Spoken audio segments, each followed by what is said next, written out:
Squadron and WSDC ratio EAA. WSDC ratio EAA, right? Yeah. Okay, and the motion is that we would ban research and production of drugs that increase national life expectancy, right? Prime Minister EAA.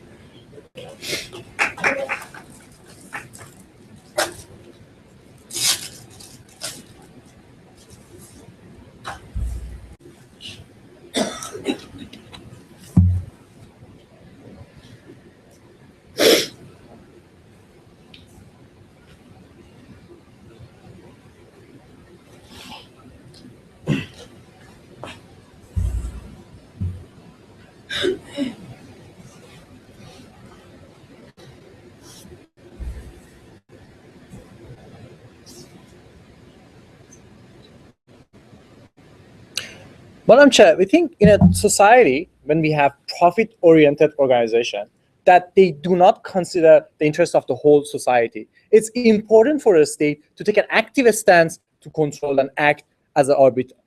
That's the main principle that we're going to defend in this debate. But more importantly, we think when it comes to the extent of what factors would affect your life and to what extent you're going to live your life, the length of your life, we think it's not just to make money a primary factor, and we should try to minimize the role of money as a factor when it comes to life expectancies at the end of the day.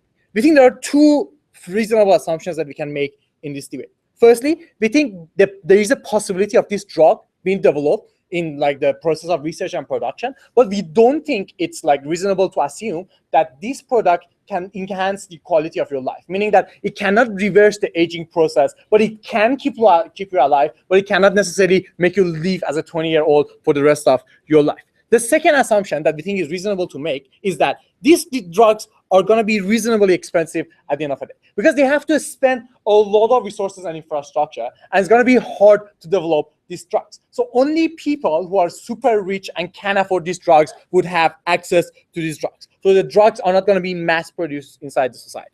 Hence, I'm going to argue this on two levels for you. Firstly, I want to talk to you about why a state has the right to restrict research when it comes at the expense of social good. And secondly, I'm going to talk to you about the continuation of life and why that is a bad thing at the end of the day. Before that, I take one PR. Would it also be reasonable to say that over time this drug will be cheaper?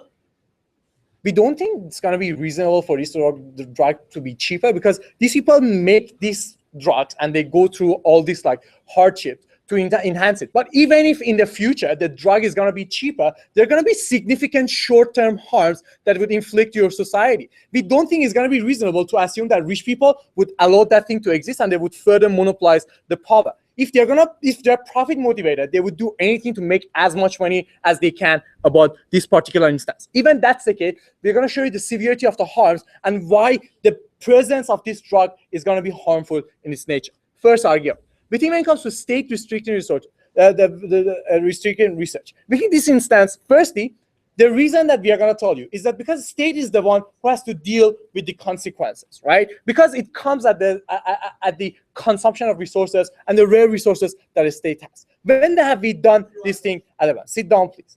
For example, at so many levels, in so many instances, we have banned the research on cloning. We have banned the research over finding gay gene or a criminal gene, or we have banned the research over race-based criminality or how their intentions are going to affect them. Why? Because we realize that there is a massive harm to the society that would exist at the end of the day. So the moment that whoever wants to do something because of whatever intentions that they have, when it comes at the cost of society paying something and a state dealing with those consequences, we think it's legitimate for the state to do that. In my second argument, I'm going to prove these consequences and why a state is going to be buried at and why they have the right to avoid it. But second level, we think that only a state has the capacity to act as an arbiter in this step. We think there's a trade-off that you have to either prioritize your profit-motivated industries or the rich people and their needs, right? Or when it comes to rich people and the society's needs. We think in the absence of a state, no one else would act as an arbiter in this particular instance. So no one would come and act as exacerbate the interests of society.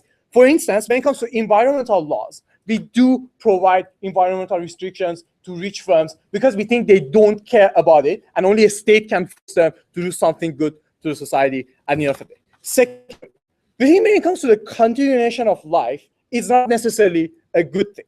First level, we think states always control the population in so many instances, right? Like one of the instances, like the one-child policy in China, or like in other instances, when it comes to Scandinavian countries, they encourage life and like, having the more younger generations to be pumping into your society, right? So your number of kids has always been tried to be changed by the state. And we think the state has the capacity to do that, and it's reasonable for the state to do so.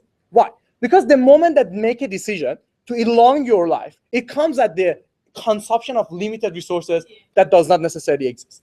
This is more severe, especially when you're talking about rare medical resources, right? Apparently, they're going to concede to the fact that you can keep yourself alive, but you cannot change the quality of your life. So even if you make that decision to keep yourself alive, now you're consuming a lot of rare medical resources that they could have been spent otherwise to enhance the quality of other people that exist in the society, to enhance the quality of other people who could not afford it, and the state could subsidize it at the end of it. We think the consumption of these rare resources is not just, and it's not something that should have been considered.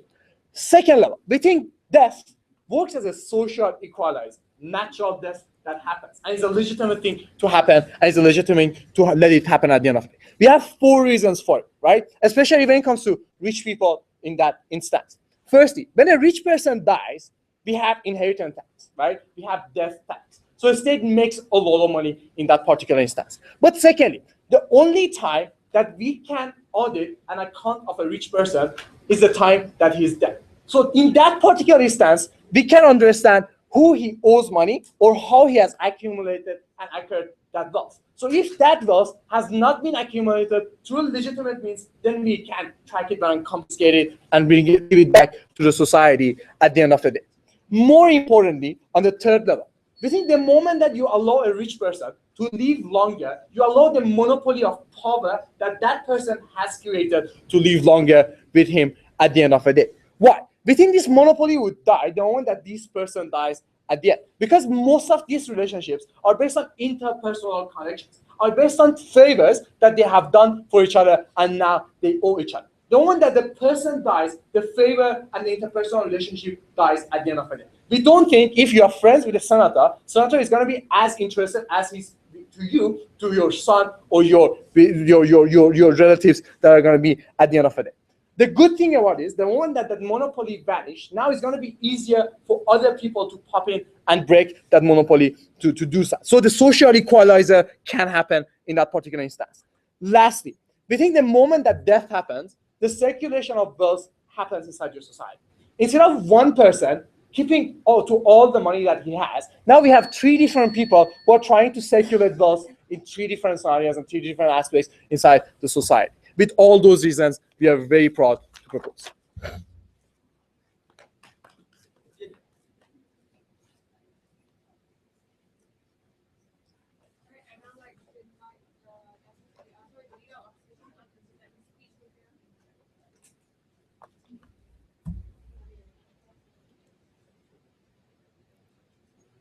If according to you, the consumption of resources is the biggest harm to society, and if you are going to run a case about resource maximization, then you should be more than happy to cut off life support for cancer patients. You should be happy to stop life-extending drugs like ARVs and insulin, and best of all, you should just kill off all the poor people, because there literally is no other demographic that sucks your resources more than a pool of poor people that inhabits all states all over the world. We think it's incredibly horrible to even suggest that to preserve resources, it should come at the expense of these groups of society that needs the state to protect them and to protect their interest. In my speech, I want to talk to you about the philosophy of medicine and the philosophy of human learning, which must go to the ends of achieving happiness, and then I'll argue why a longer life sometimes is exclusive to extending that happiness in certain instances. But before I do that, let's do a few rebuttals on the arguments we heard before.